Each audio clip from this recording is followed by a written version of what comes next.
ഈ പരിശുദ്ധമായ റമദാനിൽ നമ്മൾ അങ്ങനെ ഒരു തീരുമാനം എടുത്താൽ നമ്മൾ വലിയ നേട്ടമുള്ള ആൾക്കാരാവും. ഒന്ന്, ബിസ്മി ദായിമാക്കുക. എപ്പോഴും ബിസ്മിയല്ല, എല്ലാ കാര്യത്തിനും ബിസ്മിയല്ല. നല്ലതായ ഹൈറായ മുഴുവൻ കാര്യങ്ങൾക്കും, ഫറലോ സുന്നത്തോ ഹലാലോ ആയ മുഴുവൻ കാര്യങ്ങൾക്കും ബിസ്മി അല്ലെന്ന പതിവുണ്ടാക്കുക. ബിസ്മി അല്ലാതെ തുടങ്ങൽ ശറഅക്കപ്പെട്ട കാര്യമുണ്ട്, അതിന് പിന്നെ ബിസ്മി വേണ്ട. അപ്പൊ ദുആ തുടങ്ങേണ്ടത് അൽഹംദുലില്ലാഹി റബ്ബിൽ ആലമീൻ എന്നാണ്, അത് പിന്നെ അങ്ങനെ തന്നെ ആയിക്കോട്ടെ. ഖുത്ബ തുടങ്ങേണ്ടത് അൽഹംദുലില്ലാ എന്നാണ്, അതങ്ങനെ തന്നെ ആയിക്കോട്ടെ. ബിസ്മി അല്ലാതെ നിസ്കാരം തുടങ്ങേണ്ടത് അല്ലാഹു അക്ബർ എന്നാണ്. ഇങ്ങനെ ബിസ്മി അല്ലാതെ ശറഅക്കപ്പെട്ട കാര്യങ്ങളുണ്ട്, അതങ്ങനെ തന്നെ. അതൊഴിച്ച് ബാക്കിയുള്ള എല്ലാ കാര്യങ്ങൾക്കും ബിസ്മി ചൊല്ലാൻ വേണ്ടി തീരുമാനിച്ചാൽ ജീവിതത്തിൽ വലിയ മാറ്റം ഉണ്ടാവും. കുല്ലു അംരിൻ ദീ ബാലിൻ ലാ യുബ്ദഉ ബിസ്മില്ലാഹി ഫഹുവ അബ്തറു ശഫീഉനാ റസൂലുള്ളാഹി. ഏത് നന്മയുള്ള കാര്യവും ഒരാൾ ബിസ്മി കൊണ്ട് തുടങ്ങിയാൽ അത് ഖൈറുള്ളതായി തീരുമെന്നാണ്, ബറക്കത്തുള്ളതായി തീരുമെന്നാണ്. ബിസ്മി ചൊല്ലുന്ന ഏത് കാര്യത്തിനും ബറക്കത്തുണ്ടാവും. അപ്പൊ എല്ലാ കാര്യങ്ങളും ബിസ്മി ചൊല്ലുക എന്ന് നമ്മുടെ ഒരു പതിവാക്കി കൊണ്ടുവരാം. ഞാൻ അതിങ്ങനെ പറയുമ്പോൾ തോന്നും അതൊക്കെ ഇപ്പൊ ചെയ്യലുണ്ട് എന്ന്, പക്ഷെ സംഗതി ഉണ്ടാവില്ല. നമ്മൾ പ്രധാനപ്പെട്ട ചില വിഷയങ്ങൾക്ക് ബിസ്മി ചൊല്ലലുണ്ട് എന്നുള്ളത് ശരിയാണ്. ഉദാഹരണം, ഭക്ഷണം കഴിക്കുമ്പോൾ നമുക്ക് ശീലം, ആദത്തിന്റെ ഭാഗമായതും ഇബാദത്തിന്റെ ഭാഗമായതുമായിട്ടുള്ള കാര്യങ്ങൾ ജീവിതത്തിലുണ്ട്. ശീലമായി വന്ന ചില കാര്യങ്ങളുണ്ട്, നമ്മൾ കരുതി കൂട്ടി ചെയ്യുന്ന ചില കാര്യങ്ങളുണ്ട്. ഒരു കാര്യം കുറെ കാലം കരുതി കൂട്ടി ചെയ്താൽ പിന്നീട് അത് ശീലമാവും. ഉദാഹരണം പറയുകയാണെങ്കിൽ, നമ്മളൊക്കെ മിക്കവാറും ആദ്യം നിസ്കരിച്ചിട്ടുണ്ടാകുക ഒരു മഗ്‌രിബ് നിസ്കാരം, ഉമ്മാൻ്റെ ഒപ്പയിക്കാരം നിസ്കരിച്ചിട്ടുണ്ടാകുക. ഒരു മഗ്‌രിബ് നിസ്കാരം ഉമ്മാൻ്റെ ഒപ്പം ഒന്നുണ്ടാക്കിയിട്ട് ഇങ്ങനെ ഉമ്മാൻ്റെ അടുത്ത് നിന്നിട്ട് അങ്ങനെ നമ്മളൊരു മഗ്‌രിബിയാണ് നമ്മൾ മിക്കവാറും ആൾക്കാരൊക്കെ ആദ്യം നിസ്കരിച്ചിട്ടുണ്ടാകുക. അങ്ങനെ ഉമ്മ ആ മഗ്‌രിബ് നിസ്കാരം കഴിഞ്ഞ് സലാം വീട്ടിയേക്കിന് അസ്തഗ്ഫിറുല്ലാഹൽ അദീം അസ്തഗ്ഫിറുല്ലാഹൽ അദീം അസ്തഗ്ഫിറുല്ലാഹൽ അദീം എന്ന് 3 വട്ടം പറഞ്ഞു. അങ്ങനെ നമ്മളും പറഞ്ഞു. അങ്ങനെ നമുക്കത് പതിവായി, ശീലായി. ഇപ്പം നമ്മൾ നിസ്കാരം കഴിഞ്ഞ് സലാം വീട്ടിയാൽ അസ്തഗ്ഫിറുല്ലാഹൽ അദീം 3 വട്ടം അറിയാതെ പറയും. ഇങ്ങനെ നമ്മൾ അറിയാതെ ജീവിതത്തിൽ പറയുന്നതാണ് ശീലങ്ങൾ എന്ന് പറയുന്നത്. അങ്ങനെ ആവണം, അത് വേണ്ട തന്നെയാണ്. ലാ ഇലാഹ ഇല്ലല്ലാഹ് ശീലായാൽ ഒരാൾ മരിക്കുമ്പോൾ ചൊല്ലുന്നതാണ്. ശരിക്ക് മരിക്കുമ്പോൾ ലാ ഇലാഹ ഇല്ലല്ലാഹ് ചൊല്ലണമെന്ന് ഒരാൾ നേരത്തെ തീരുമാനിച്ചതുകൊണ്ട് കഴിയൊന്നുമില്ല. മരിക്കുമ്പോൾ ലാ ഇലാഹ ഇല്ലല്ലാഹ് എന്ന് ചൊല്ലണമെങ്കിൽ ഒരാൾക്ക് എന്തുണ്ടാവുമ്പോഴും ലാ ഇലാഹ ഇല്ലല്ലാഹ് എന്ന് ചൊല്ലുന്ന ഒരു ശീലം വന്നു ചേരണം. കാരണം മരണത്തിൻ്റെ നേരം എന്ന് പറഞ്ഞത് ഹൈറാനിയത്താണ്, പേടിയുള്ള രംഗമാണ്. ആ സമയത്ത് ഒരാൾക്ക് ആലോചിച്ചൊരു കാര്യം ചെയ്യാനൊന്നും പറ്റൂല. ആലോചനയില്ലാതെ ചെയ്യുന്ന കാര്യം, പറയുന്ന കാര്യം ലാ ഇലാഹ ഇല്ലല്ലാഹ് ആണെങ്കിൽ അപ്പത് അറിയാതെ പറഞ്ഞു പോവുകയാണ് ചെയ്യുന്നത്. അതിന് അറിഞ്ഞ് ധാരാളം പറയണം, അപ്പോൾ അറിയാതെ ലാ ഇലാഹ ഇല്ലല്ലാഹ് വന്നു തുടങ്ങും. അങ്ങനെയാണ്. അപ്പൊ ശീലമാവുക എന്നത് നല്ലതാണ്. ഇപ്പൊ മഗ്ഫിറത്തിന്റെ 10 ദിവസമാണ് നമ്മൾ പോണത്.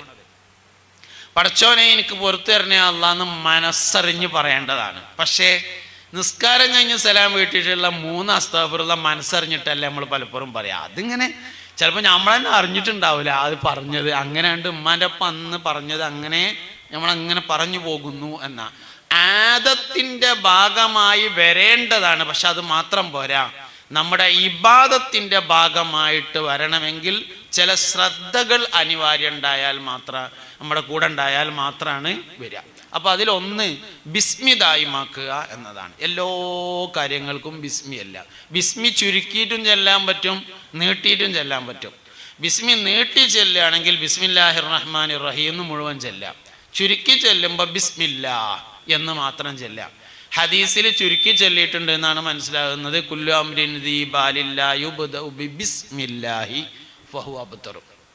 പിന്നെ ഞാൻ ചുരുക്കി ചൊല്ലിയത് നീട്ടിച്ചൊല്ലാൻ വേണ്ടിയുള്ള പ്രചോദനമാണ് എന്ന് വെക്കുകയാണെങ്കിൽ നീട്ടിയിട്ട് ചെല്ലാം, ഞാൻ അല്ലെങ്കിൽ ചുരുക്കിയിട്ടും ചെല്ലാൻ പറ്റും. മറ്റൊരാൾക്ക് വേണ്ടി ബിസ്മില്ലാണെങ്കിൽ അയാൾ കേൾക്കുന്ന രൂപത്തിൽ ചൊല്ലണം. ഉമ്മ കുട്ടിക്ക് വേണ്ടി ബിസ്മില്ലാണ്, അല്ലെങ്കിൽ വാപ്പ സുഖമില്ലാതെ കിടക്കുമ്പോൾ ഭക്ഷണം കൊടുത്തപ്പോൾ വാപ്പാക്ക് വേണ്ടി ബിസ്മില്ലാണ്, എന്നാലത് വാപ്പ കേൾക്കുന്ന തരത്തിൽ ചൊല്ലണം. കുട്ടിക്ക് വേണ്ടി ബിസ്മില്ലാണെങ്കിൽ കുട്ടി കേൾക്കുന്ന തരത്തിൽ ചൊല്ലണം.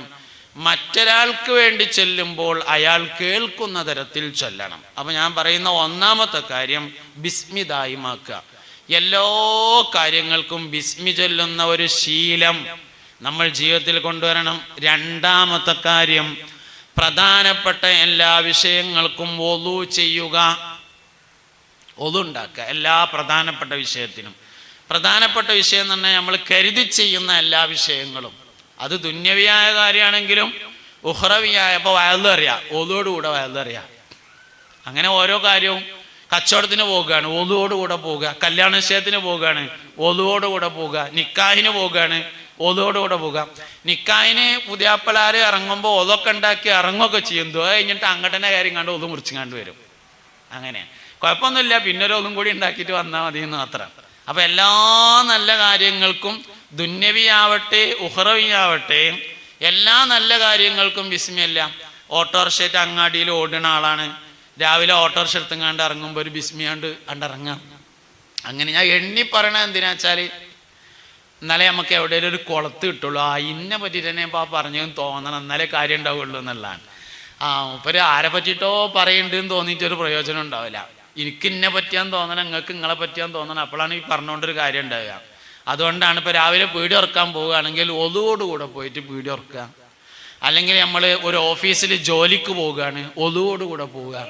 രാവിലെ മദ്രസക്ക് പോവുകയാണ് വുളുവോടുകൂടെ പോവുക. സ്കൂൾക്ക് പോവുകയാണ് വുളുവോടുകൂടെ പോവുക. അങ്ങനെ എല്ലാ വിഷയങ്ങളും ഇങ്ങനെ ഓരോന്ന്. മരം മുറിക്കാൻ പോവുകയാണ് നമ്മൾ വുളുവോടുകൂടെ പോവുക. മീൻ കച്ചവടത്തിന് പോവുകയാണ് വുളുവോടുകൂടെ പോവുക. അല്ലെങ്കിൽ പടവിന് പോവുകയാണ് വുളുവോടുകൂടെ പോവുക. തേപ്പിന് പോവുകയാണ്, പെയിന്റ് അടിക്കാൻ പോവുകയാണ് വുളുവോടുകൂടെ പോവുക. അങ്ങനെ അങ്ങനെ ഓരോരുത്തരും അവനാനിലേക്ക് ബന്ധപ്പെടുത്തുക. നമ്മളെന്താ ചെയ്യുന്നത് അത് വുളുവോടുകൂടെ ചെയ്യാം. എന്തായാലും നമ്മൾ നിലവിൽ ചെയ്തിരിക്കുന്നതിനേക്കാൾ പുരോഗതി വുളുവോടുകൂടെ ചെയ്യുന്നതിനുണ്ടാവും. തുഹ്റ്, ശുദ്ധി വളരെ പ്രധാനപ്പെട്ട കാര്യമാണ്. അങ്ങനെ നമ്മൾ ചെയ്ത് ചെയ്ത് അവസാനം എപ്പോഴും വുളുവുള്ള ആളുകളായിട്ട് മാറണം. ആദ്യം നമ്മൾ തുടങ്ങേണ്ടത് എങ്ങനെയാ വെച്ചാൽ, പ്രധാന വിഷയങ്ങൾക്കൊക്കെ വുളു ഉണ്ടാക്കി തുടങ്ങുക. അങ്ങനെ തുടങ്ങി പിന്നെ എല്ലാത്തിനും വുളു ആവുമ്പോൾ നമുക്ക് സ്ഥിരമായ വുളുവുള്ള അവസ്ഥയിലേക്ക് വരും. അങ്ങനെ നമ്മൾ എവിടേക്കെത്തണം വെച്ചാൽ, ആവശ്യങ്ങൾക്ക് വുളു ഉണ്ടാക്കുക എന്നുള്ളിടത്തുനിന്ന് പോയിട്ട് മുറിഞ്ഞ അപ്പം വുളു ഉണ്ടാക്കുക എന്നുള്ള അവസ്ഥയിലേക്ക് എത്തണം. അതിനാണ് വുളു ദായിമാവുക എന്ന് പറയുന്നത്. എന്താ ഗുണം? വുളുവോടുകൂടെ മരിക്കാൻ പറ്റും. വുളുവോടുകൂടെ മരിക്കുക എന്നുള്ളത് വളരെ പ്രധാനപ്പെട്ട കാര്യം തന്നെയാണ്. ഉറങ്ങുമ്പോൾ വുളു ഉണ്ടാക്കിയാൽ ഉറങ്ങുന്നവൻ്റെ വുളു ഉറക്കത്തിൽ മുറിയില്ലെന്നും ഉണർച്ചയിലാണ് മുറിയുന്നത് എന്നാണ്. ഇനി പറയാനുള്ള മൂന്നാമത്തെ കാര്യം അതാണ്. ഉറങ്ങുന്ന സമയത്ത് ദിക്റും സലാത്തും ചൊല്ലുക എന്നുള്ളതാണ് മൂന്നാമത് പറയേണ്ട കാര്യം. ഒന്നാമത് പറഞ്ഞിട്ടുള്ളത് ബിസ്മി ദായിമാക്കുക. രണ്ടാമത്തേത് വുളു എപ്പോഴും പ്രധാനപ്പെട്ട കാര്യങ്ങൾക്ക് ഉണ്ടാകുക. മൂന്നാമത്തെ കാര്യം ഉറങ്ങുന്ന സമയത്ത് ദിക്റും സലാത്തും ചൊല്ലുക. അതെന്താ അങ്ങനെ പറയാൻ കാരണം, ഒരാൾ എങ്ങനെയാണോ ഉറങ്ങുന്നത് അങ്ങനെ മരിക്കുന്നതാണ്. ശരിക്ക് ഉറക്കം മരണത്തിനുള്ള പരിശീലനമാണ്. പഴയ കാലത്തെ ആളുകളെയും പുതിയ കാലത്തെ ആളുകളെയും ഒക്കെ താരതമ്യം ചെയ്താൽ, ഇപ്പം നമ്മളെ ഈ കാലഘട്ടത്തിലുള്ള ആൾക്കാരെയും പഴയ തലമുറയിലുള്ള ആളുകളെയും താരതമ്യം ചെയ്താൽ, പുതിയ തലമുറ ഇബാദത്തിൽ മുമ്പിലും ഈമാനിൽ ബാക്കിലുമാണ്. അതേ സമയത്ത് പഴയ തലമുറ ഇബാദത്തിൽ ബാക്കിലും ഈമാനിൽ മുമ്പിലുമാണ്. പഴയ ആൾക്കാർക്ക് നിസ്കാരം നോൽമ്പൊന്നും അങ്ങനെ തന്നെ നമ്മളമാതിരി ഉണ്ടായിട്ടില്ല. അല്ല, ഉള്ളതുള്ള മാതിരി പറയാന്നേ ഉള്ളൂ. മുമ്പൊക്കെ പുതിയാപ്പിള സൽക്കാരം ഉണ്ടാവും റമദാൻ മാസത്തിൽ. അപ്പോൾ പുതിയാപ്പിളയും ചങ്ങായിമാരും കൂടിയാണ് സൽക്കാരത്തിന് പോവുക. 20 ആൾ സൽക്കാരത്തിന് പോണേൽ 15 ആൾക്കും പണ്ടത്തെ കാലത്ത് നോലുമ്പുണ്ടായിരുന്നില്ല. അപ്പം പിന്നെ അങ്ങനെ പോലില്ല, കുടുംബക്കാരാണ് പോയത്, അതുകൊണ്ട് മാറിയിട്ടുണ്ട്. എന്നാലും നമ്മൾ സങ്കല്പിച്ച് നോക്കുക, പുതിയ കാലത്ത് എല്ലാവർക്കും നോലുമ്പുണ്ട്. ഓട്ടോറിക്ഷൻ്റെ ഡ്രൈവർക്ക് നോമ്പുണ്ട്, ബസ്സിലെ കണ്ടക്ടർക്ക് നോമ്പുണ്ട്, കല്ലുവണ്ടിയിലെ ഡ്രൈവർക്ക് നോലുമ്പുണ്ട്, മീൻ കച്ചവടം ചെയ്യുന്ന ആൾക്ക് നോലുമ്പുണ്ട്, എല്ലാവർക്കും ബംഗാളികൾക്ക് വരെ നോലുമ്പുണ്ട്. നോലുമ്പില്ലാത്ത ആരുമില്ല. അപ്പോൾ പഴയ കാലത്ത് ഇബാദത്തിൽ വളരെ ബാക്കിലാണ്, പക്ഷെ അവർ ഈമാനിൽ വളരെ മുമ്പിലാണ്. ഒരുപാട് ആൾക്കാർ, പഴയ ആൾക്കാർക്ക് അറിയുമ്പോൾ ഒരുപാട് ആൾക്കാർ മരിക്കാൻ നേരത്ത് പാടത്തുനിന്ന് കയറി വന്നിട്ട്, കന്നൂട്ടാണ് ജോലി, പാടത്തുനിന്ന് കയറി വന്നിട്ട് കയ്യും കാലൊക്കെ ഒന്ന് തേച്ചേക്കിയിട്ട് ഉപ്പിട്ട കഞ്ഞിവെള്ളം കുടിച്ചിട്ട് കട്ടിലും അങ്ങനെ നീണ്ടു കയറുന്ന കടന്നിട്ട് അടുത്ത പെരേക്ക് കേൾക്കണ തരത്തിൽ ഉറക്ക കെലിമല്ലിയിട്ടാണ് മരിച്ചിട്ടുണ്ടായിരുന്നത്. ഇബാദത്ത് അവർക്ക് വളരെ കുറവായിരുന്നു, പക്ഷെ ഈമാനിൽ അവിടെ വളരെ മുമ്പിലായിരുന്നു. പുതിയ തലമുറ ഇബാദത്തിൽ ഒരു കുറവുമില്ല. ഒരു വള മുഴുവൻ വിൽക്കണ്ട ഉംറക്ക് പോകാൻ, ഒരു വളൻ്റെ പകുതി വിറ്റാലും ഉംറക്ക് പോകാം. അതുകൊണ്ട് ഉംറ ചെയ്യാത്തവരാരുമില്ല, ഹജ്ജ് ചെയ്യാത്തവർ വളരെ കുറവാണ്. ഒരു ഉംറ ഒന്നുമല്ല, പോകുന്നതാണ് പരിപാടി. സ്വതക്കൊടുക്കാത്തവർ വളരെ കുറവാണ്, നമസ്കരിക്കാത്തവർ വളരെ കുറവാണ്, ജുമാക്ക് പോകാത്തവർ വളരെ കുറവാണ്, നോൽമ്പൊരുക്കാത്തവർ വളരെ കുറവാണ്. പക്ഷെ ഒരുപാട് ആൾക്കാർ മരിക്കണേ നമ്മൾ കണ്ടിട്ടുണ്ട്. എത്ര ആളുകൾ കെലിമ ചൊല്ലി മരിച്ചു എന്ന് ചോദിച്ചാൽ ആലോചിച്ചിട്ട് പറയാമെന്ന് പറയേണ്ടി വരും. അതിന് മറുപടി പറയാൻ കിട്ടൂല, കുറച്ച് പ്രയാസം ഉണ്ടാവും.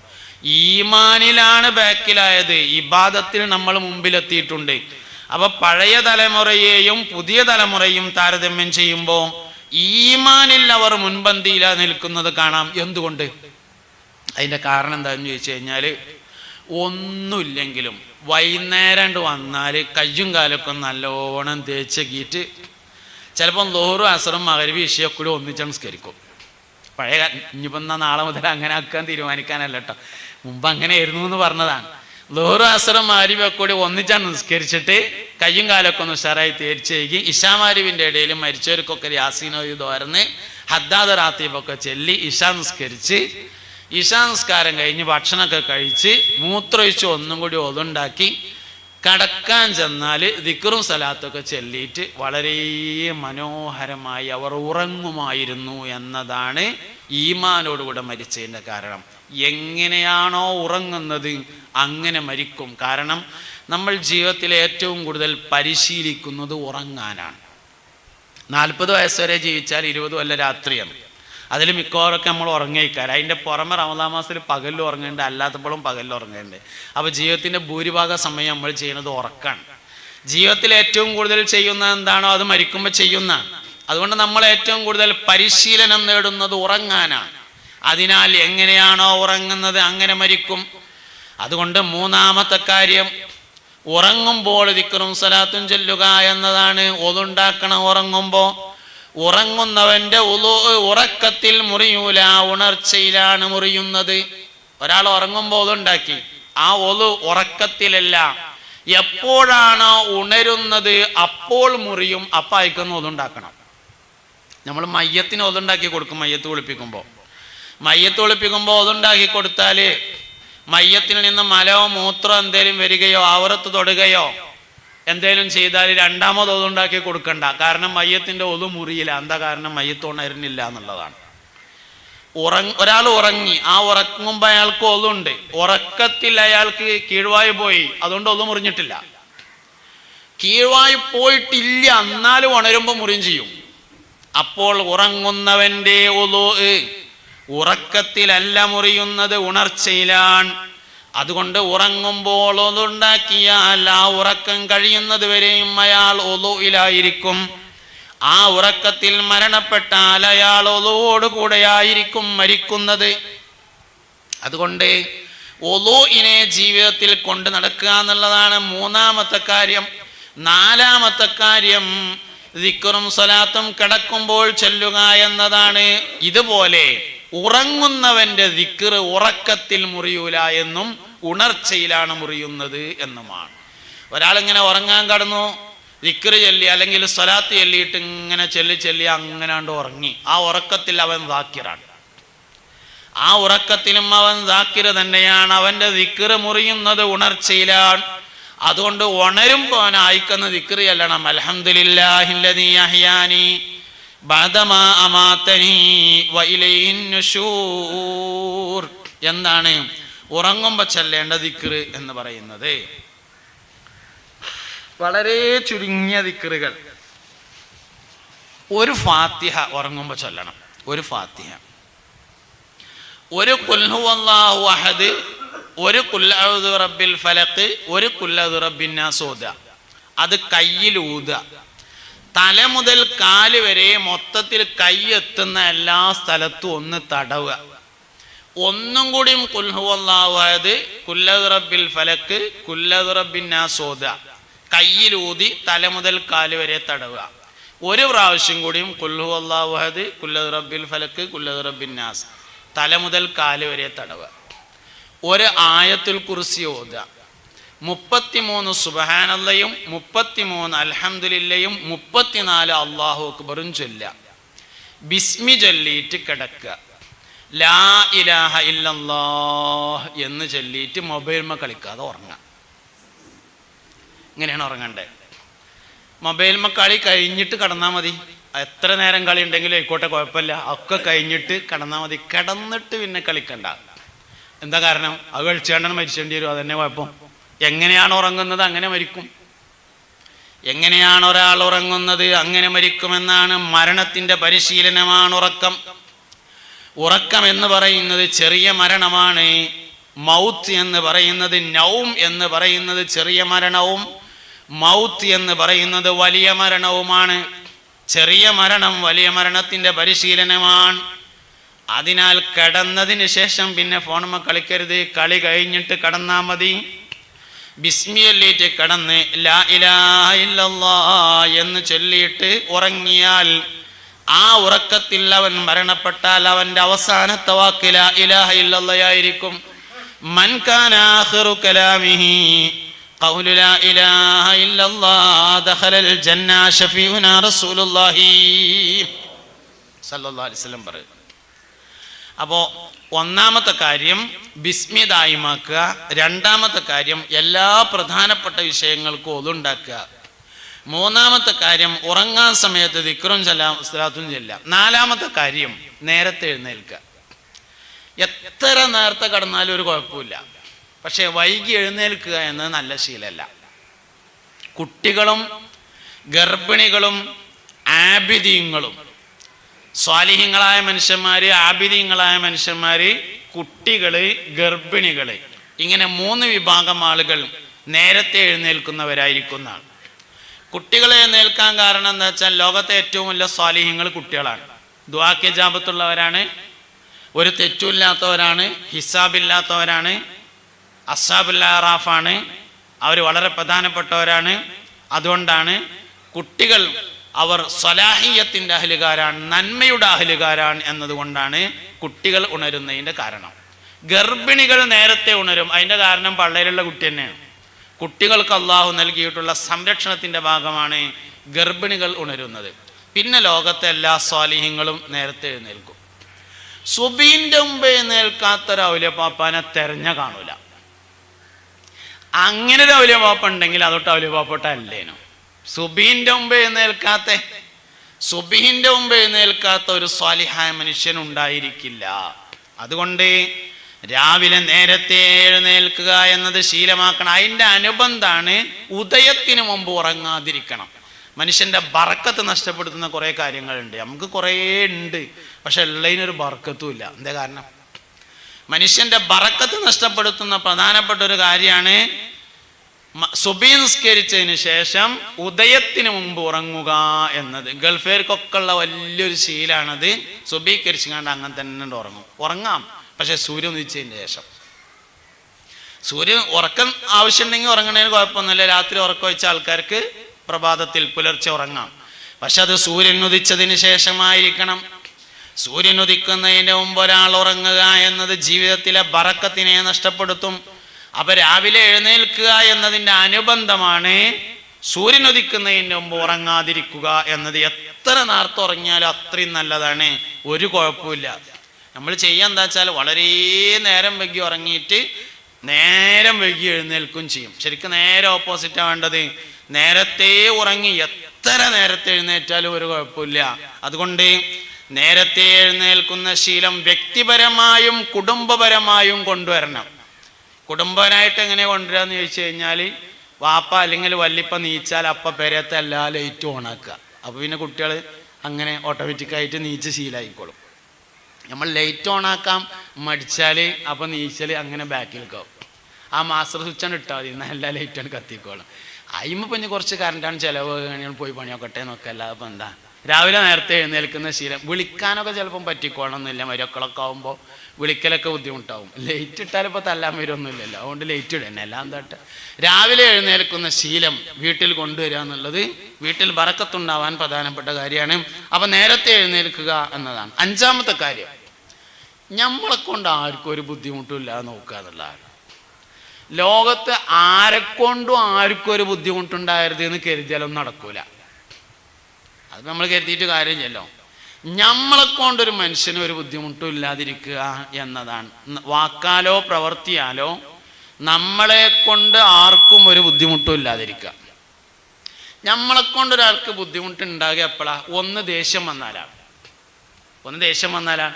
മനുഷ്യന് 20 അടിസ്ഥാന സ്വഭാവങ്ങൾ ഉണ്ട് എന്ന് ഹുജ്ജത്തുൽ ഇസ്ലാം അബൂ ഹാമിദുൽ ഗസാലി റളിയല്ലാഹു അൻഹു പറഞ്ഞിട്ടുണ്ട്. 20 അടിസ്ഥാന ഗുണങ്ങൾ മനുഷ്യന്, 20 അടിസ്ഥാന സ്വഭാവങ്ങളുണ്ട്.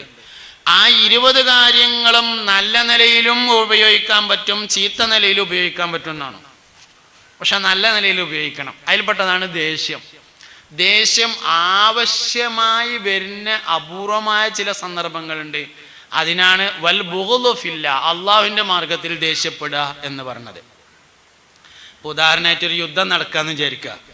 ഒരാളെ വെട്ടാൻ പോവുകയാണ്. ഇങ്ങനെ പോയപ്പോൾ ആ വെട്ട് നടക്കുമല്ലോ, അതിൻ്റെ ഒരു ഉഷറൊക്കെ അതിന് വേണം, അപ്പോഴെല്ലാം വെട്ട് നടക്കുള്ളൂ. അപ്പൊ ദേഷ്യം ചില സമയത്ത് ആവശ്യമുണ്ട്.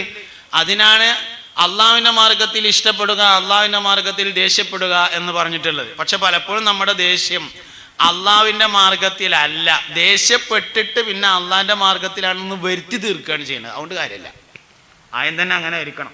ഒരിക്കലും നബി സല്ലല്ലാഹു അലൈഹി വസല്ലമയുടെ ഹദറത്തിൽ മലമ്പ്രദേശത്ത് താമസിക്കുന്ന ഒരു സ്വഹാബി വന്നു. ഇസ്ലാം സ്വീകരിച്ച ആളാണ്. ആടിനെ നോക്കി മലയുടെ താഴ്വാരത്ത് താമസിച്ചിരുന്ന ഒരാളാണ്. മുത്തുനബിയുടെ ഹദറത്തിൽ വന്ന സദസ്സിൽ കുറേ സമയം ഇരുന്നതിന് ശേഷം പോകാൻ സമയത്ത് അയാൾ നബി തങ്ങളോടൊരു ചോദ്യം ചോദിച്ചു. അള്ളാഹുവിൻ്റെ റസൂലേ, ഇസ്ലാം ദീന് പറഞ്ഞപ്പോൾ എന്താന്ന് ചോദിച്ചു. മുസ്ലിമായ ആൾ തന്നെയാണ്. പിന്നെ ഇപ്പം എന്താ ചോദ്യം എന്ന് ചോദിച്ചാൽ അതിൻ്റെ മൂപ്പർക്ക് എന്താണ് ഉദ്ദേശം എന്താ വെച്ചാൽ, ഒന്നിങ്ങനെ എപ്പോഴും വരാൻ കഴിയൂല, കുറേ ആടുകളൊക്കെ ഉള്ളതാണ്, നോക്കാരയിൽ ഏൽപ്പിച്ചിട്ട് വേണം പോരണമെങ്കിൽ. അപ്പം അതുകൊണ്ട് ഒന്ന് ആറ്റിക്കുറുക്കിയിട്ട് ഒന്ന് പറഞ്ഞു തരീന്നാണ് ഇപ്പോൾ ആ ചോദ്യത്തിൻ്റെ ഉത്തരം. പിന്നെ വേറെ ഒന്നുമുണ്ട്, നാട്ടിൽ ചെന്നിട്ട് ആൾക്കാർക്ക് പറഞ്ഞു കൊടുക്കാൻ പറ്റുന്ന രൂപത്തിൽ ഇസ്ലാം ദീനിനൊന്ന് പരിചയപ്പെടുത്തി തരണം എന്നാണ് ചോദ്യം.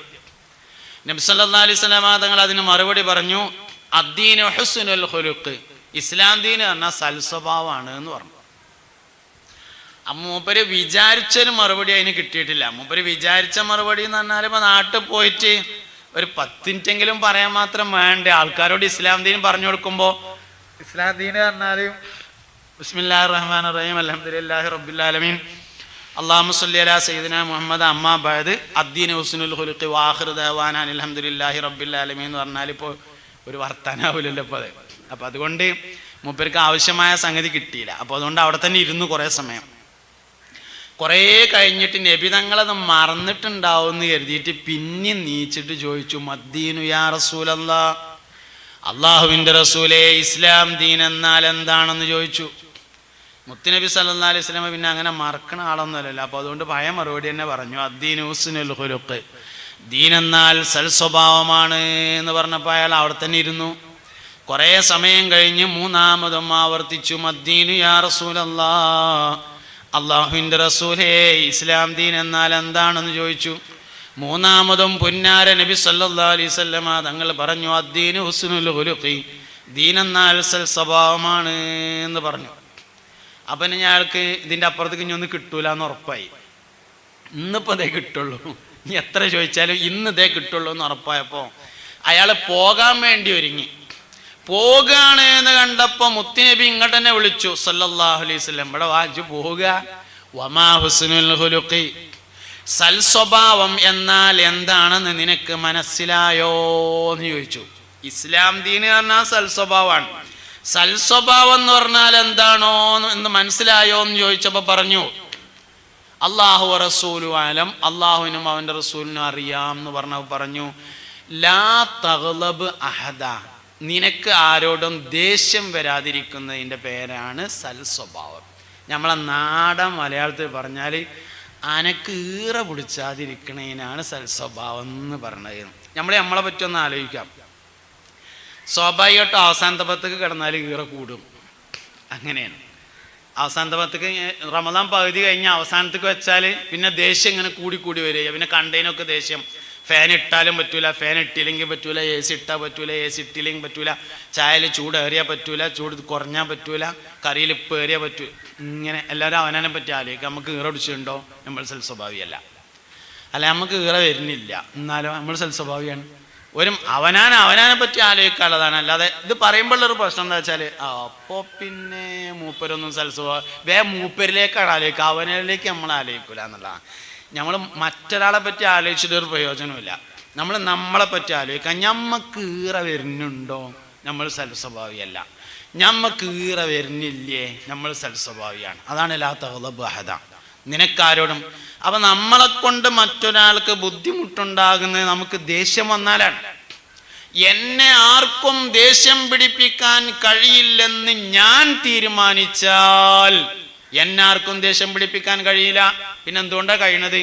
നമ്മൾ ആദ്യം തന്നെ തീരുമാനിച്ചു വെച്ചിട്ടാണ്. ഞാനേ വാപ്പല്ലിപ്പായിട്ട് വലിയ ദേഷ്യമുള്ള ആളാണ്, അതുകൊണ്ട് എനിക്ക് ദേഷ്യം പിടിക്കുമെന്ന് ഞാൻ ആദ്യം തീരുമാനിച്ചു വെച്ചു. അതുകൊണ്ടാണ് നമുക്ക് കീറുന്നതിൻ്റെ കാരണം. എനിക്ക് പ്രഷർ കൂടുതലാണ്, അതുകൊണ്ട് എനിക്ക് നല്ലോണം ദേഷ്യം വരുമെന്ന് നമ്മൾ ആദ്യം തീരുമാനിച്ചു വെച്ചിരിക്കുകയാണ്. ഞാൻ പ്രഷറിൻ്റെ കുറേ ബുക്കുകൾ വായിച്ചു നോക്കിയിട്ടുണ്ട്. എവിടെയെങ്കിലും പ്രഷർ കൂടിയാൽ ഈറടിച്ചൊന്നുണ്ടോ നോക്കാൻ വേണ്ടിയിട്ട് ഇതുവരെ കണ്ടിട്ടില്ല. പ്രഷർ കൂടിയതുകൊണ്ട് ദേഷ്യം വരും എന്ന് എവിടെയും കണ്ടിട്ടില്ല. അതൊരു ന്യായം പറച്ചിലാണ് യഥാർത്ഥത്തിൽ. അതൊക്കെ മനുഷ്യന്മാരെ മേക്കെട്ട് കയറാനുള്ള ഐഡിയ എന്നല്ലാതെ ഒന്നുമല്ല. ഞാൻ ഒരുപാട് ബുക്ക് വായിച്ചിട്ടുണ്ട്. ഇതുണ്ടോ നോക്കാനായിട്ട് നെറ്റിലൊക്കെ കുറേ സെർച്ച് ചെയ്ത് നോക്കിയിട്ടുണ്ട്. സംഭവം ഇല്ല കേട്ടോ. പ്രഷർ കൂടിയാൽ ഈറ വരുന്ന എവിടെയില്ല. അത് നമ്മളാദ്യം തീരുമാനിച്ചതാണ്. എനിക്ക് പ്രഷർ കൂടുതലാണ്, അതുകൊണ്ട് എനിക്ക് ഈറ വരുന്ന ആദ്യം തീരുമാനിച്ചു വെച്ചിട്ട് പിന്നെ നമുക്ക് ഈറൊടിക്കുമ്പോൾ പ്രഷർക്ക് അങ്ങനെ വരവെക്കാണ്. അങ്ങനെ സംഭവമില്ല. അതുകൊണ്ട് എന്നെ ആർക്കും ദേഷ്യം പിടിപ്പിക്കാൻ കഴിയില്ലെന്ന് ഞാൻ അങ്ങോട്ട് തീരുമാനിച്ചു കഴിഞ്ഞാൽ പിന്നെ ആർക്കും ദേഷ്യം പിടിപ്പിക്കാൻ കഴിയില്ല. ദേഷ്യം വന്നാലാണ് പെരുമാറ്റം മോശമാകുക. അതുകൊണ്ട് നമ്മളെ കൊണ്ടാർക്കും ഒരു ബുദ്ധിമുട്ടുമില്ലാതിരിക്കണം. അതിൽപ്പെട്ട പ്രധാനപ്പെട്ട ഒരു വിഷയമാണ് മനുഷ്യരുടെ അഭിമാനത്തെ പിച്ചി ചീന്താതിരിക്കണം. അത് നമ്മളെ കൊണ്ട് വേറെ ആൾക്ക് ഉണ്ടാകുന്ന ഒരു ബുദ്ധിമുട്ടാണ്. ഒരു മനുഷ്യന്റെ അഭിമാനം. ഹജ്ജത്തുൽ വദാ ആണ് നബി സല്ലല്ലാഹു അലൈഹി വസല്ലമയുടെ ഏറ്റവും ശ്രദ്ധേയമായ ഹജ്ജ്. വിടവാങ്ങൽ പ്രസംഗം നടത്തിയ അൽയൗമ അക്മൽതു ലക്കും ദീനക്കും എന്ന ഇസ്ലാം പൂർത്തിയായി എന്ന ആയത്തിറങ്ങിയ ഹജ്ജാണ് ഹജ്ജത്തുൽ വദാ. ആ ഹജ്ജത്തുൽ വദായിൽ നബി സല്ലല്ലാഹു അലൈഹി വസല്ലമ തങ്ങളുടെ പ്രഭാഷണത്തിൽ പ്രധാനമായും പറഞ്ഞ ഒരു കാര്യം, നിങ്ങളുടെ രക്തവും നിങ്ങളുടെ അഭിമാനവും നിങ്ങൾക്കിടയിൽ പരസ്പരം ഹറാമാണ്. ഈ ദിവസം, ഈ മാസം, ഈ സ്ഥലം അതിനുള്ള പവിത്രത പോലെ. ദുൽഹിജ്ജ 9 അറഫ ദിവസത്തിൽ അറഫയിൽ വെച്ചായിരുന്നു ആ പ്രസംഗം നടന്നത്. അറഫയിൽ ദുൽഹിജ്ജ 9 ഈ ദിവസത്തിൽ, ഈ മാസത്തിൽ, ഈ സമയത്തിൽ എത്രമാത്രം പ്രത്യേകതയുണ്ടോ അതിനേക്കാൾ പ്രത്യേകത മനുഷ്യരുടെ അഭിമാനത്തിനുണ്ട് എന്നാണ്. അതുകൊണ്ട് 2 ബോധങ്ങൾ ഒരു മനുഷ്യനുണ്ടായിരിക്കണം എന്നാണ്. ഒന്ന്, നമ്മുടെ അഭിമാനത്തെക്കുറിച്ചുള്ള ബോധവും. 2, മറ്റൊരാളുടെ അഭിമാനത്തെക്കുറിച്ചുള്ള ബോധവും. ഒന്ന്, ഞാൻ ആരാണ് എന്ന തിരിച്ചറിവ്. ഒന്ന്, മറ്റുള്ളവർ ആരാണ് എന്ന തിരിച്ചറിവ്. ആദ്യം വേണ്ടത് ഞാൻ ആരാന്ന് ഓരോരുത്തരും അറിയണം. അവനെ പറ്റിയിട്ട് ആദ്യം അറിയണം ഞാൻ ആരാണ്. ഇപ്പം ഞാൻ ഡോക്ടർ സാലിം ഫൈസി കൊളത്തൂര്, ഞാൻ ഒരു ദിവസം നല്ല ടൈറ്റുള്ള ഒരു ജീൻസ് പാൻറ്റും ആ ജിമ്മിന് പോണവരൊക്കെ ഇടണമായിരുത്ത ഒരു ജീൻസിൻ്റെ ഒരു പിന്നെ നല്ലൊരു ബനിയൻ, ഒരു കുപ്പായ, ഒരു ടീഷർട്ടും ഒക്കെ ഇങ്ങനെ ഇട്ടിട്ട് അങ്ങാടി കൂടെ രാവിലെ അങ്ങനെ നടക്കാൻ ഇറങ്ങിയാൽ എങ്ങനെ ഉണ്ടാവും? സംഗതി ഹറാമൊന്നും ആവൂല. അങ്ങനെ ഇശ്റാഖ് നിസ്കാരം പള്ളി കയറി കാണാൻ നിസ്കരിച്ചാൽ നിസ്കാരം ശരിയാവാതിരിക്കൂല. പക്ഷെ അങ്ങനെ അങ്ങാടി കൂടെ നടന്നാൽ അടുത്തുള്ളിച്ച ഹുത്ത് ബോധാൻ വേറെ ആളെ നോക്കേണ്ടി വരും. കാരണം എന്തേ? അത് നമ്മളെ നിലവാരത്തോട് യോജിച്ചില്ല എന്നുള്ളതാണ് അതിൻ്റെ കാരണം. അപ്പോൾ ഒരു മനുഷ്യൻ ആദ്യം മനസ്സിലാവേണ്ടത് ഞാൻ ആരാകുന്നു എന്നുള്ളതാണ്. ഇതാണ് ആദ്യം മനസ്സിലാവേണ്ട കാര്യം. അത് മനസ്സിലായതിന് ശേഷം മറ്റുള്ളവർ ആരാണെന്ന് മനസ്സിലാവണം. ആദ്യത്തെ ചിലപ്പോൾ നമുക്ക് മനസ്സിലാവും, ബഹുമാനപ്പെട്ട ഞാൻ ആരാന്ന് വേഗം മനസ്സിലാവും. പക്ഷെ രണ്ടാമത്തെ അങ്ങനെ തന്നെ മനസ്സിലാവില്ല. മറ്റുള്ളവർ ആരാണ് എന്നതിനെ കുറിച്ചുള്ള ബോധമായിരിക്കണം. നമുക്ക് നാടനൊരു ഉദാഹരണം പറയാം. ഇപ്പം നമ്മളെ പിന്നെ ജനറൽ ബോഡി നടക്കുകയാണെന്ന് വിചാരിക്കുക. നമ്മളിപ്പോൾ എന്ത് ഉദാഹരണം പറഞ്ഞാലും ഇപ്പോൾ ഈ നാട്ടിലേക്കാവുള്ളൂ, കാരണം നമ്മൾ നാട്ടുകാരായതുകൊണ്ട്. പക്ഷെ നാടിനെ ഉദ്ദേശിച്ച് പറയണമല്ല കേട്ടോ, ഒരു ഉദാഹരണം മനസ്സിലാവുന്ന ഒരു ഉദാഹരണം പറയാം. ജനറൽ ബോഡി നടക്കുകയാണ്. അപ്പോൾ കുറേ ആൾക്കാർ വരിസംഖ്യ തരാൻ ബാക്കിയുള്ളവരുണ്ട്. അപ്പോൾ അതിൻ്റെ ലിസ്റ്റൊക്കെ ഇങ്ങനെ തയ്യാറാക്കി വെച്ചിട്ടുണ്ട്. അപ്പോൾ സെക്രട്ടറി പ്രസിഡൻ്റൊക്കെ ഓരോട് ചോദിച്ചിട്ടുണ്ടാവും, അപ്പോൾ എന്തെങ്കിലുമൊക്കെ ഒരു പിന്നെ വലിയൊരുനാൾ കഴിഞ്ഞിട്ട് തരാം, അല്ലെങ്കിൽ ചെക്കൻ്റെ പൈസ വരാണ്ട് വന്നിട്ട് തരാം, ഇങ്ങനെയൊക്കെ പറഞ്ഞിട്ടുണ്ടാവും. അപ്പം അങ്ങനെ ജനറൽ ബോഡി നടന്നുകൊണ്ടിരിക്കുമ്പോൾ സദസ്സെന്ന ആൾക്കാർ ആരെങ്കിലും ഒരാൾ ചോദിക്കും, ആ പൈസ തരാൻ ബാക്കിയുള്ളവരെ ലിസ്റ്റ് ഒന്ന് വായിക്കണം എന്ന് പറയും. സാധാരണ നമ്മളൊക്കെ നാട്ടിൽ നടക്കുന്നൊരു കാര്യം പറയാണ്. അപ്പോൾ സെക്രട്ടറി പറയും അതിപ്പോഴേ എല്ലാവരോടും സംസാരിച്ചിട്ടുണ്ട്, ഒക്കെ തരാമെന്ന് പറഞ്ഞിട്ടുണ്ട് അറിയും. എത്രയപ്പോൾ ഈ തരാമെന്ന് പറഞ്ഞ് നടക്കുന്നത് പോലെ പേരൊന്നും വായിക്കണം, അത് വായിച്ചിട്ട് ഇനി ഇവിടെ ജനറൽ നടത്തിയാൽ മതി എന്നൊക്കെ പറയും ചിലപ്പോൾ. ഇവിടെ എന്താ വെച്ചാൽ മനുഷ്യൻ്റെ ഏറ്റവും വലിയൊരു ബുദ്ധിമുട്ട് പൈസൻ്റെ ബുദ്ധിമുട്ടാണ്. പള്ളിക്കത്തെ പൈസയും മദ്രസൻ്റെ പൈസയും തരാതിരിക്കാൻ എന്തായാലും കഴിയൂലല്ലോ. നന്നില്ലെങ്കിൽ ഓൻ്റെ ആൾക്കാരെന്തായാലും ലാസ്റ്റ് അടക്കേണ്ടി വരും. തരാതിരിക്കാൻ എന്തായാലും കഴിയൂലല്ലോ. പിന്നെ കുറേയൊക്കെ നമ്മൾ ഇത് പരസ്യമായി വായിക്കുമ്പോൾ അവൻ്റെ അഭിമാനം നഷ്ടപ്പെടുന്നുണ്ട് എന്നൊരു ബോധം നമുക്ക് ഉണ്ടായിരിക്കണം. പിന്നെ ഒരഭിമാനം ഇല്ലാത്ത ചില ആൾക്കാരുണ്ടാവും, പക്ഷെ അവരെ നമ്മൾ മാറ്റി നിർത്തിയിട്ടേ ഇപ്പോൾ ഈ വിഷയം പറയാൻ പറ്റുള്ളൂ. അത് പോയാലും കുഴപ്പമില്ല, ഞാൻ കൊടുക്കൂല എന്ന് വാശിയുള്ളവരൊക്കെ ഉണ്ടാവും. അത് പിന്നെ മാറ്റി നിർത്തിയിട്ടല്ലേ നമുക്ക് പറയാൻ പറ്റുള്ളൂ. പൊതുവേ ആൾക്കാർക്ക് പൈസൻ്റെ പല ബുദ്ധിമുട്ടുകളുണ്ടാവും. ഒരാളെ ബുദ്ധിമുട്ട് ഏറ്റവും നന്നായിട്ട് അറിയാം ഓനാണ്, മറ്റൊരാൾക്കല്ല. എൻ്റെ ബുദ്ധിമുട്ട് ഏറ്റവും നന്നായിട്ട് എനിക്കേ അറിയുള്ളൂ, വേറെ ആൾക്കറിയില്ല. അതുകൊണ്ട് തന്നെ അത് വായിക്കലല്ല പ്രധാനപ്പെട്ടത്, അത് വായിക്കാതിരിക്കലാണ്. അത് മറ്റൊരാളുടെ അഭിമാനത്തെ പിച്ച് ചീന്തലാണ്. ആ സ്ഥാനത്ത് നമ്മളായിരുന്നു എന്ന് വിചാരിക്കാം. ഞാൻ കുറച്ചുകൂടി നിങ്ങൾക്ക് മനസ്സിലാകുന്ന ഒരു ഉദാഹരണം മാറ്റി പറയാം. നമ്മളെ കുട്ടി പരീക്ഷയ്ക്ക് നല്ല മാർക്ക് കിട്ടി, ഫസ്റ്റ് ക്ലാസ്സാണ്, 7ാം ക്ലാസ്സിൽ അല്ലെങ്കിൽ 10ാം ക്ലാസ്സിൽ. അപ്പം നമുക്ക് ആ കുട്ടിനോട് നല്ല ഇഷ്ടം ഉണ്ടാവും. അപ്പം നമ്മൾ പെരേ ചെന്ന് ഈ വിവരമൊക്കെ അറിഞ്ഞിട്ട് ഫസ്റ്റ് ക്ലാസ് ആണെന്ന് മനസ്സിലായി പെരേ ചെന്നാൽ എടാ പൊട്ട അവിടെ വന്നാന്നാണ് സത്യത്തിൽ പറയാം. നമ്മൾ വല്യപ്പാട് നമുക്ക് നല്ല ഇഷ്ടമുണ്ടായി, എന്തോ ഒരു കാര്യത്തിന് വല്യപ്പാട് നല്ല ഇഷ്ടം. എടാ പൊട്ടം വല്യപ്പ ഇവിടെ വന്നാൽ നമ്മൾ പറയാം ഇല്ല. അപ്പോൾ വല്യപ്പായോട് പറയാൻ പാടില്ലാത്ത ഒരു കാര്യം യഥാർത്ഥത്തിൽ പേരക്കുട്ടിയോടും പറയാൻ പാടില്ല. കാരണം വല്യപ്പാക്ക് പൊട്ടം വല്യപ്പ എന്ന് പറഞ്ഞാൽ നഷ്ടപ്പെടുന്നത് അഭിമാനമാണ്, പേരക്കുട്ടിക്ക് പൊട്ടം കുട്ടി എന്ന് പറഞ്ഞാൽ നഷ്ടപ്പെടുന്നത് അഭിമാനമാണ്. കുട്ടികളുടെ അഭിമാനത്തിൽ നമുക്ക് യാതൊരു ശ്രദ്ധയില്ല. ഇങ്ങനെ ഒരുപാട് കാര്യങ്ങൾ മറ്റുള്ളവരുടെ ഒരാളുടെ നമ്മളെ നിലവാരം നമുക്ക് വേഗം മനസ്സിലാവും. അതേസമയത്ത് മറ്റുള്ളവരുടെ നിലവാരത്തെ മനസ്സിലാകാതെ പോകുന്നു എന്നതാണ് പ്രധാനപ്പെട്ട വിഷയം. ഇപ്പം നമുക്ക് പ്രധാനമന്ത്രിയോട് അഭിപ്രായ വ്യത്യാസം ഉണ്ടെന്ന് വിചാരിക്കുക. ഇന്ത്യൻ പ്രധാനമന്ത്രിയോട് അഭിപ്രായ വ്യത്യാസം ഉണ്ട് പറയാൻ പാടില്ലല്ലോ. കാരണം എന്താ വെച്ചാൽ അദ്ദേഹത്തിൻ്റെ ആളുകൾ അദ്ദേഹത്തിന് നൽകുന്നതാണ് അദ്ദേഹത്തിൻ്റെ സ്ഥാനം, നമ്മൾ കൊടുക്കണമല്ല. അതിനാണ് പ്രതിപക്ഷ ബഹുമാനം എന്ന് പറയുന്നത്. അത് നിലനിർത്തിയിട്ടേ സംസാരിക്കാൻ പറ്റുള്ളൂ. ലോകത്തെ എല്ലാ മനുഷ്യന്മാരും ഒരു നിലയിലല്ലെങ്കിൽ മറ്റൊരു നിലയിൽ അഭിമാനമുള്ളവനാണ്. പിരാന്തം വരെ, പിരാന്തനൊന്ന് പിരാന്താന്ന് വിളിച്ചു നോക്കി വിവരണ്ട അറിയും. ലോകത്തെ എല്ലാ മനുഷ്യന്മാരും അഭിമാനമുള്ളവരാണ്. ഒറിജിനൽ പിരാന്തുള്ള ആളാളെ പിരാന്താന്ന് വിളിച്ചു നോക്കി വിവരണ്ട അറിയും. പോയ വഴിയിൽ പിന്നെ പുല്ലും കൂടി മുളക്കൂല. അപ്പൊ ലോകത്തെ എല്ലാ മനുഷ്യന്മാരും അഭിമാനമുള്ളവരാണ്. മറ്റുള്ളവരുടെ അഭിമാനത്തെ കളയരുത്. ഞാൻ പറയുന്ന ആശയം നമ്മളെ കൊണ്ട് ഒരാൾക്ക് ഒരിടങ്ങേറ് വരാതെ നോക്കണം, അതാണ് പറയുന്ന ആശയം. അപ്പൊ അത് അഭിമാനം അതിൽ പ്രധാനമാണ്, പരിഹാസം പ്രധാനമാണ്. അല്ലാതെ നമ്മളെ വരയിൽ ഉപയോഗിച്ച് കഴിഞ്ഞാൽ പമ്പേഴ്സ് അടുത്ത വരയിലെ പറമ്പൊക്കെ വലിച്ചെറിയൽ മാത്രമല്ല മനുഷ്യന്മാരടങ്ങേറാക്കൽ പറഞ്ഞത്. നമ്മൾ ബ്രോസ്റ്റിന്റെ പെട്ടി കൊടുന്നാണ്ട് തുറക്കുമ്പോൾ പൈസ ഇല്ലാത്ത അയൽവാസിയുടെ പെരേക്ക് വാസന പോകലും അടങ്ങേറാക്കൽ തന്നെ. ഈ അയൽവക്കം എന്ന് പറയുന്നത് താൽക്കാലികവും സ്ഥിരവും എന്ന് പറഞ്ഞിട്ട് അങ്ങനെ രണ്ടെണ്ണം ഉണ്ട്.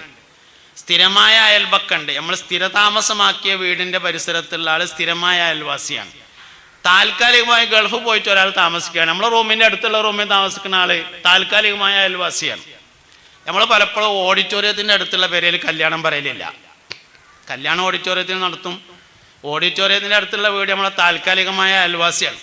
ഇവിടെ അങ്ങനെ ബിരിയാണിയുടെ വാസന വരുമ്പോൾ ആ പേരിൽ കുട്ടികളുണ്ടാവും. ഓലിപ്പോൾ എന്നിപ്പോൾ മനുഷ്യന്മാർക്ക് ബിരിയാണി വാങ്ങി കൊടുക്കലൊന്നും പ്രായോഗികമല്ല. അതേസമയത്ത് 2500 ആൾക്കാരോട് കല്യാണം പറഞ്ഞ അമ്മക്ക് ആ ഓഡിറ്റോറിയത്തിന്റെ അടുത്തുള്ള ഒരു 4 പേരിൽ കല്യാണം പറയാന്നുള്ള അത്ര പ്രയാസമുള്ള ഒരു കാര്യമല്ല. അപ്പൊ അയൽപക്ക ബന്ധം സ്ഥിരവും താൽക്കാലികവും ഒക്കെ പറഞ്ഞാൽ എന്താ വെച്ചാൽ നമ്മളെ കൊണ്ട് ഒരു മനുഷ്യനെ അടങ്ങേറുണ്ടായിരുന്നേ, ഗുണം മാത്രമേ എന്നാലോചിക്കണം. അതിനനുസരിച്ചുള്ള പ്രവർത്തനം ഉണ്ടായിരിക്കണം. അതാണ് 5ാമത്തെ കാര്യം. 6ാമത്തെ കാര്യം സ്വാലിഹീങ്ങളുമായി കൂട്ടുകെട്ട് നടത്തുക എന്നുള്ളതാണ്. ചാര്യത മണക്കും. അത് പഴമക്കാർ പറയണത് മാത്രമൊന്നുമല്ല, അത് ശരി തന്നെയാണ്. സിദ്ദീഖുൽ അക്ബർ റളിയല്ലാഹു അൻഹു ഈ ഉമ്മത്തിലെ ഏറ്റവും ഉന്നതനായ മനുഷ്യനാണ്. എന്താ കാരണം? മുത്തുനബിയാണ് കൂട്ടുകാരൻ സല്ലല്ലാഹു അലൈഹി വസല്ലം. ഉമർ ബിൻ ഖത്താബ് റളിയല്ലാഹു അൻഹുവിന്റെ പ്രത്യേകത എന്താ? സിദ്ദീഖുൽ അക്ബറാണ് കൂട്ടുകാർ. അൽ മർഉ അലാ ദീനി ഖലീലിഹി എന്നാണ്. മനുഷ്യൻ അവന്റെ കൂട്ടുകാരന്റെ മതത്തിന്റെ മേലായിരിക്കുന്നതാണ്. ഏത് മനുഷ്യന്റെയും, നമ്മളെ കുട്ടിയൊക്കെ ഒരു കല്യാണം വന്നു, നമ്മൾ കല്യാണാലോചന നടക്കുമ്പോൾ ആദ്യം എന്താ ചോദിക്കുക? അവന്റെ ചങ്ങായിമാരൊക്കെ ആരാന്നാ ചോദിക്കുക. ഒരു നല്ലൊരു കല്യാണാലോചന വന്നാൽ ഔദ്യോഗികമായ അന്വേഷണം നടക്കുന്നതിന് മുമ്പ് അസർ നിസ്കരിക്കാൻ വേണ്ടി ഓലെ പേരൻ്റെ അടുത്തുള്ള നിസ്കാര പള്ളിയൊക്കെ നിസ്കരിച്ചാൻ പോകും. അങ്ങനെ ആ പള്ളി കയറി അസർ നിസ്കാരം കഴിഞ്ഞിട്ട് അവിടുന്ന് ഇറങ്ങുമ്പോൾ അതിൻ്റെ അടുത്തുള്ള ചായപ്പീടി കയറിയിട്ട് ഒരു മധുരമില്ലാത്ത ചായ ഒരു ലഡു കടിയെടുത്തുങ്ങാണ്ട് ഇങ്ങനെ ഇരുന്ന് കുടിക്കും. അപ്പോൾ അവിടെ ഇങ്ങനെ കുറേ ആൾക്കാർ ചായ കുടിച്ചിരിക്കുന്ന ആൾക്കാരുണ്ടാവും. ഓരോട് ചോദിക്കും, നമ്മളെ അബ്ദുറഹ്മാൻ ഹാജിയുടെ മൂത്ത മകൻ സുലൈമാനെ പറ്റി എന്താ അഭിപ്രായം എന്ന് ചോദിക്കും. അപ്പോൾ നാട്ടുകാർ പറയും, ചെറുക്കനൊന്നും കുഴപ്പമില്ല, വളരെ ഉഷാറാണ്, പെരയ്ക്ക് പറ്റിയവനാണ്, അധ്വാനിച്ച് നിന്നവനാണ്. ഓൻ്റെ ചെങ്ങായിമാരൊക്കെ ഒരു കോച്ചറായി ആണ് എന്ന് പറഞ്ഞാൽ മനസ്സിലായി ആള് കോച്ചറായി ആണ് എന്ന്. അൽ മർഉ അലാ ദീനി ഖലീലിഹി, മനുഷ്യൻ അവൻ്റെ കൂട്ടുകാരൻ്റെ മതത്തിൻ്റെ മേലായിരിക്കും എന്നാണ് അഷ്റഫുൽ ഖൽഖ് ഹബീബുനാ റസൂലുള്ളാഹി സല്ലല്ലാഹു അലൈഹി വസല്ലമ തങ്ങൾ പറഞ്ഞിട്ടുള്ളത്. അതുകൊണ്ട് സ്വാലിഹീങ്ങളുമായി പരിചയക്കാരായാലും കുഴപ്പമില്ല. പരിചയവും കൂട്ടുകെട്ടും രണ്ടാണ്. നാട്ടുകാർ മുഴുവൻ നമ്മളെ പരിചയക്കാരായി ഒരു കുഴപ്പമില്ല, എല്ലാവരും ചെങ്ങായിമാരാക്കാൻ പറ്റില്ല. ചെങ്ങായിമാരാക്കുന്നത് ഇങ്ങോട്ട് ഉപകാരമുള്ളവരെ മാത്രമാണ് കൂട്ടുകാരാക്കേണ്ടത്. മനുഷ്യൻ അവൻ്റെ കൂട്ടുകാരൻ്റെ ചിന്തയും കൂട്ടുകാരൻ്റെ പ്രവർത്തനവും കൂട്ടുകാരൻ്റെ വിശ്വാസവും സ്വാധീനിക്കും. മദ്യപാനം, ലഹരി ഉപയോഗത്തിന്റെ കാരണം എന്താ? കൂട്ടുകെട്ട്. ലഹരി ഉപയോഗത്തിന്റെ കാരണം കൂട്ടുകെട്ടാണ്. ലഹരി ഉപയോഗം ഇല്ലാതിരിക്കണമെങ്കിൽ നല്ല കൂട്ടുകെട്ടുണ്ടായിരിക്കണം. അതാണ് സ്വാലിഹീങ്ങളുമായുള്ള കൂട്ടുകെട്ട്. നല്ല ആളുകളെ കാണണം, നല്ലവരുമായി ഒരാൾ സ്വാലിഹാണെന്ന് എങ്ങനെ മനസ്സിലാകുക? അതും നല്ല പറയാം. ഒരു മനുഷ്യൻ സാലിം എന്ന് പേരിട്ടുകൊണ്ടൊന്നും കാര്യമില്ല, സ്വാലിഹ് എന്ന് പേരിട്ടിട്ടും കാര്യമില്ല. ഒരു മനുഷ്യൻ സ്വാലിഹാണെന്ന് എങ്ങനെ മനസ്സിലാവും?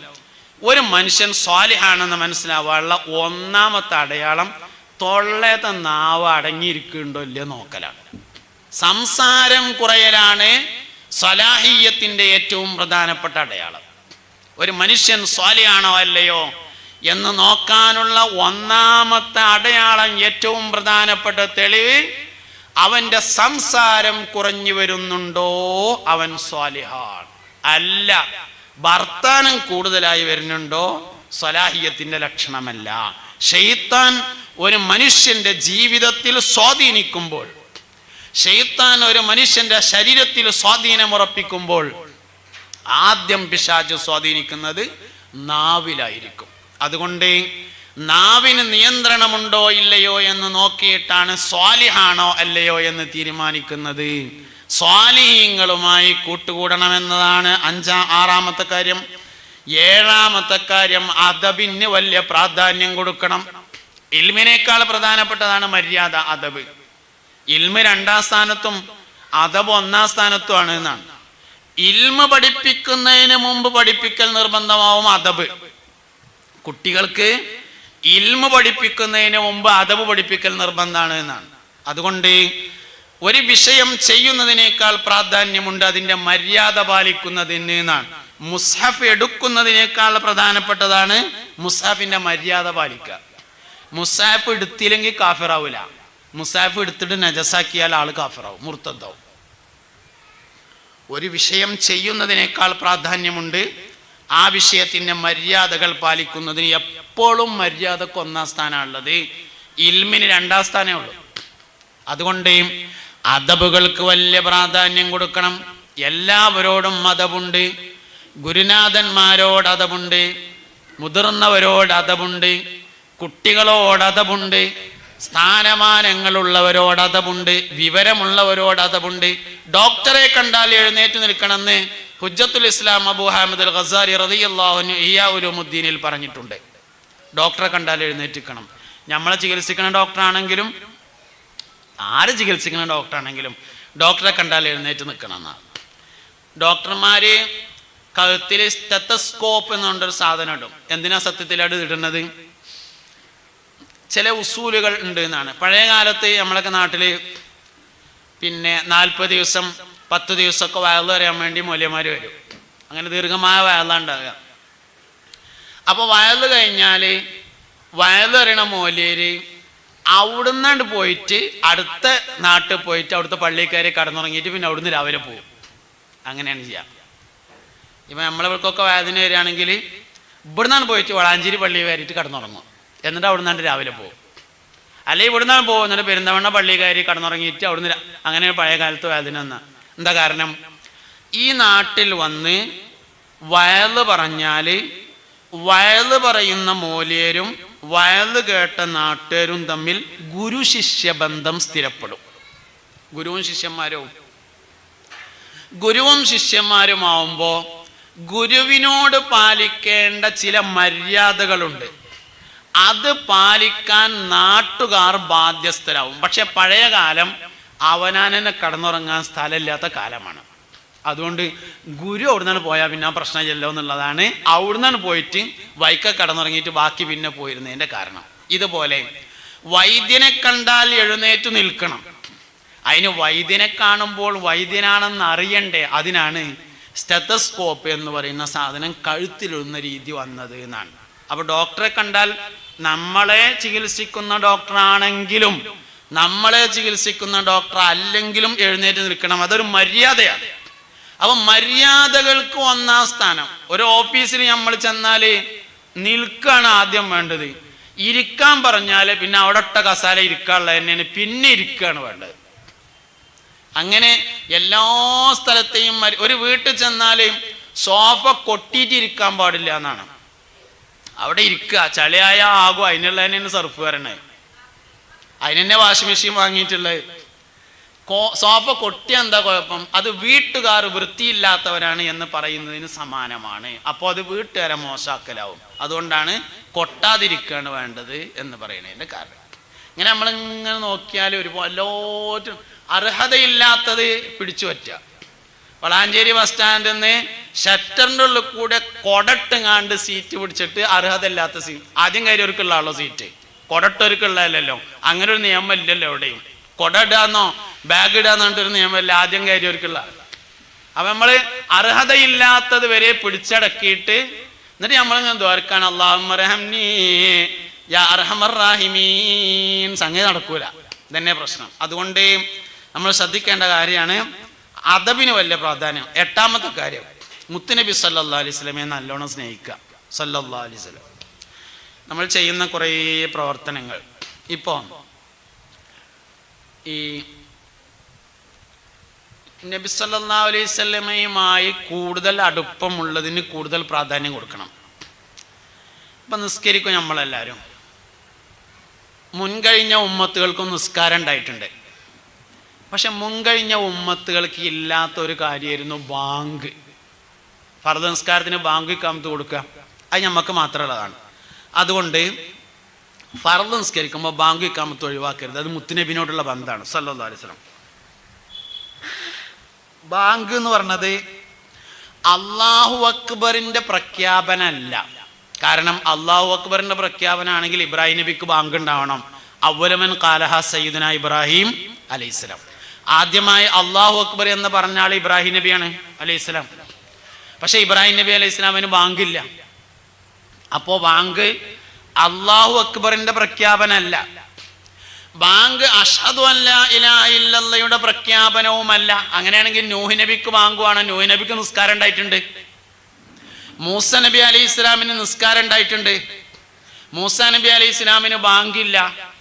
മൂസ നബി അലൈഹി ഇസ്ലാമിനും ബാങ്കുവാണല്ലോ. അഷ്ഹദു അല്ലാ ഇലാഹ ഇല്ലല്ലാഹയുടെ പ്രഖ്യാപനാണെങ്കിൽ അഷ്ഹദു അല്ലാ ഇലാഹ ഇല്ലല്ലാഹ് മൂസ നബിക്കും ഉണ്ടല്ലോ, ഈസാ നബിക്കും ഉണ്ടല്ലോ. പിന്നെ ബാങ്ക് എന്താണ്? വഅഷ്ഹദു അന്ന മുഹമ്മദർ റസൂലുള്ളാഹ്. അഷ്ഹദു അന്ന മുഹമ്മദർ റസൂലുള്ളാഹ് എന്നതിന്റെ പ്രഖ്യാപനമാണ് ബാങ്ക്. അതുകൊണ്ടാണ് ബിലാൽ റളിയല്ലാഹു അൻഹുവിന് ബാങ്ക് കൊടുക്കാൻ കഴിയാതായത്. ബിലാൽ റളിയല്ലാഹു അൻഹുവിനെയാണ് മുസ്തഫ നബി സല്ലല്ലാഹു അലൈഹി വസല്ലം തങ്ങൾ ബാങ്ക് കൊടുക്കാൻ വേണ്ടി ഏൽപ്പിച്ചിരുന്നത്. നബി തങ്ങൾ വഫാത്തായി. മുസ്തഫ നബി സല്ലല്ലാഹു അലൈഹി വസല്ലം വഫാത്തായി എന്ന് അറിഞ്ഞപ്പോ ബിലാൽ റളിയല്ലാഹു അൻഹു പറഞ്ഞു, ഞാൻ ബാങ്ക് കൊടുക്കൂലാർന്നു. അങ്ങനെ നാട് വിട്ടുപോയി. ഒരിക്കൽ മദീനയിൽ വന്ന ഉടനെ തന്നെ അതേമാതിരി തിരിച്ചുപോയി. പിന്നെ രണ്ടാമതൊരിക്കൽ മദീനയിൽ വന്നു. ആകെ 2 പ്രാവശ്യം പിന്നെ ബിലാൽ റളിയല്ലാഹു അൻഹു മദീനത്ത് വന്നിട്ടുള്ളൂ. രണ്ടാമതൊരിക്കൽ കൂടി വന്നപ്പോൾ എല്ലാവരും ഒരു ബാങ്ക് കൊടുക്കണം നിർബന്ധിച്ചു. സമ്മതിച്ചില്ല, ഞാൻ കൊടുക്കൂലായിരുന്നു. അവസാനം ഹുസൈൻ റളിയല്ലാഹുവിന് രംഗത്ത് വന്നു, ഒരു ബാങ്ക് കൊടുക്കണം എന്ന് പറഞ്ഞു. മുത്തുനബിയുടെ പേരക്കുട്ടിയാണ് സല്ലല്ലാഹു അലൈഹി വസല്ലം. ഹുസൈൻ റളിയല്ലാഹുവിനെ പറഞ്ഞാൽ പിന്നെ കേൾക്കാതിരിക്കാൻ കഴിയാത്തതുകൊണ്ട് ബിലാൽ ബാങ്ക് കൊടുക്കാൻ നിന്നു. അല്ലാഹു അക്ബർ പറഞ്ഞു, ഒരു പ്രയാസമില്ല. എല്ലാവരും കേട്ടു. മദീനയിൽ പഴയകാലം തിരിച്ചു വന്നു എന്നെല്ലാവർക്കും തോന്നി. എല്ലാവരും വീട്ടിൽ നിന്ന് ബാങ്ക് കേൾക്കാൻ വേണ്ടിയൊക്കെ പുറത്തേക്ക് നിന്നിട്ട് കാതൊക്കെ കൂർപ്പിച്ചു. അഷ്ഹദു അല്ലാ ഇലാഹ ഇല്ലല്ലാഹ് പറഞ്ഞു, ഒരു പ്രയാസമില്ല. അഷ്ഹദു അന്ന മുഹമ്മദ് എന്ന് പറഞ്ഞോടുകൂടെ ബിലാൽ റളിയല്ലാഹു അൻഹു ഖറ സഇഖാ, ബോധരഹിതനായി വീണു. ബിലാൽ റളിയല്ലാഹു അൻഹു ബാങ്ക് കൊടുക്കൂല എന്ന് പറഞ്ഞു. അല്ലാഹു അക്ബർ പറയാനുള്ള പ്രയാസമല്ല, അഷ്ഹദു അല്ലാ ഇലാഹ ഇല്ലല്ലാഹ് പറയാനുള്ള പ്രയാസമല്ല, അഷ്ഹദു അന്ന മുഹമ്മദ് റസൂലുള്ളാഹ് എന്ന് പറയാൻ കഴിയൂല. എന്തുകൊണ്ട്? ബാങ്ക് അഷ്ഹദു അന്ന മുഹമ്മദ് റസൂലുള്ളാഹ് എന്ന ഇഷ്കിന്റെ പ്രഖ്യാപനമാണ്. അതുകൊണ്ട് മുസ്തഫ നബി സല്ലല്ലാഹു അലൈഹി വസല്ലമയുമായി വളരെ അടുപ്പാണ് ബാങ്കിനുണ്ട്. നമ്മളെല്ലാവരും നിസ്കരിച്ചിട്ടുണ്ട്, പക്ഷെ ബാങ്ക് കൊടുക്കൂല. പള്ളിക്കത്തെ ജമാഅത്തിന് ബാങ്ക് കൊടുക്കും, എന്നാ കൊടുക്കല്ലേ എന്നൊക്കെ ചോദിക്കും. നമ്മൾ പള്ളിക്കത്തെ ജമാഅത്തിന് മാത്രമാണത്. ഓ, നമ്മളെ ബാങ്കിക്കാമത്തോ കൊടുക്കാനുള്ള ഉസ്സാറ് കണ്ടാൽ നമ്മളെപ്പോഴും ഇങ്ങനെ തന്നെ തോന്നും. ഇല്ല, ഒറ്റക്ക് നിസ്കരിച്ചുമ്പോൾ വേഗം ചെന്ന് കണ്ട അല്ലാഹു അക്ബർ എന്നാണ്, അവിടെ ബാങ്കിക്കാമത്തില്ല. ശരിക്കും നമ്മൾ ഒറ്റക്ക് നിസ്കരിക്കുമ്പോഴും ബാങ്കിക്കാമത്തും കൊടുക്കാൻ ശ്രദ്ധിക്കണം. കാരണം അത് ഇഷ്കിന്റെ പ്രഖ്യാപനമാണ്. മുൻകാല ഉമ്മത്തികൾക്കില്ലാത്തതും ഈ ഉമ്മത്തിനുള്ളതുമായ പ്രത്യേകത പുണ്യനബി സല്ലല്ലാഹു അലൈഹി വസല്ലമയോട് അടങ്ങാത്ത താല്പര്യമാണ് എന്നതാണ്. അതുകൊണ്ട് നബി സല്ലല്ലാഹു അലൈഹി വസല്ലമയെ നന്നായി സ്നേഹിക്കണം. 9ാമത്തെ കാര്യം, ആഴ്ചയിൽ ഒരു ദിവസം മരിച്ചവർക്കൊരു യാസീൻ ഓതണം. വെള്ളിയാഴ്ച രാവായ വളരെ നന്നായി. എന്തെങ്കിലും അസൗകര്യം ഉണ്ടെങ്കിൽ തിങ്കളാഴ്ച രാവിലെ മരണപ്പെട്ടവർക്കൊരു യാസീൻ ഓതണം. അവർ നമ്മളൊരു യാസീൻ പ്രതീക്ഷിക്കുന്നുണ്ട്.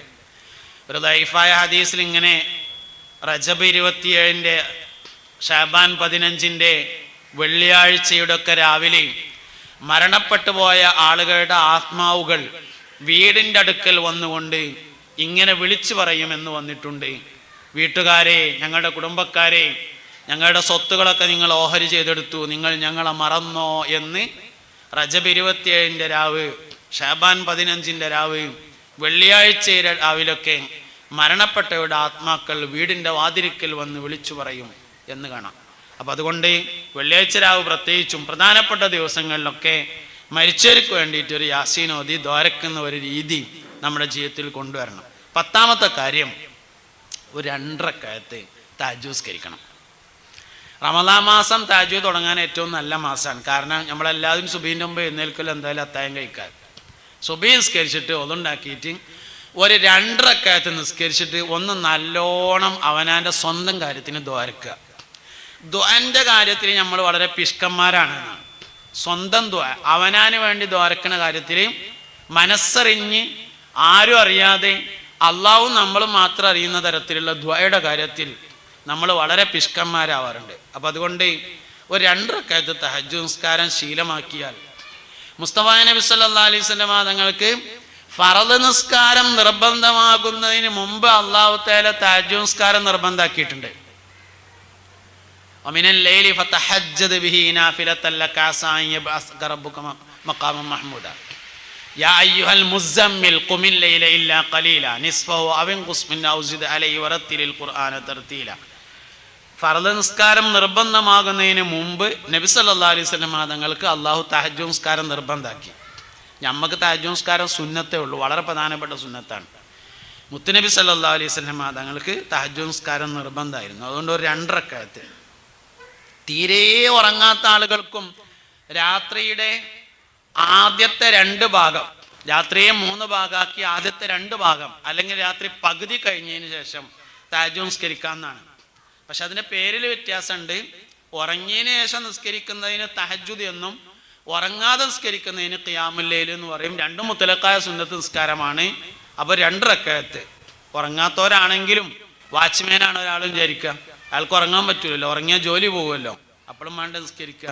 അപ്പോൾ രാത്രി പകുതി കഴിഞ്ഞാൽ നിസ്കരിക്കുക, അല്ലെങ്കിൽ രാത്രിയുടെ 2 ഭാഗം കഴിഞ്ഞതിന് ശേഷം നിസ്കരിക്കുക, അല്ലെങ്കിൽ ഉറങ്ങിയതിന് ശേഷം എഴുന്നേറ്റിട്ട് ഒരു 2 റക്അത്ത് നിസ്കരിച്ചിട്ട് മനസ്സറിഞ്ഞ് ദ്വാരക്കുക.